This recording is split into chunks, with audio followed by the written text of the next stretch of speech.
अधिवेशनाचा आज चौथा दिवस. विधानसभेत राज्यपालांच्या अभिभाषणावर होणार चर्चा. घाटकोपर होर्डिंग दुर्घटनेच्या लक्षवेधीवेळी विरोधक विधानसभेत आक्रमक होण्याची शक्यता. विधान परिषदेसाठी 4 जागांसाठी आज निकाल. अनिल परब, किरण शेलार, डावखरे, दराडेंची प्रतिष्ठा पणाला. कोण बाजी मारणार याकडे लक्ष.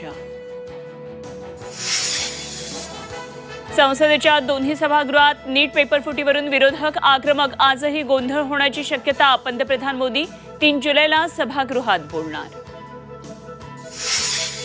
ब्रिटिशकालीन फौजदारी कायदे आजपासून हद्दपार. देशात आजपासून 3 नव्या फौजदारी कायद्यांची अंमलबजावणी.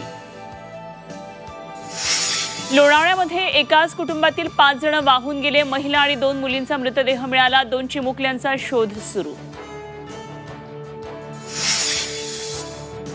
तुकोबा माऊलींची पालखी आज पुणे मुक्कामी. हजारो वारकरी पालखी सोहळ्यामध्ये दाखल. विठू नामाच्या गजरानं पुण्यनगरीत दुमदुमली.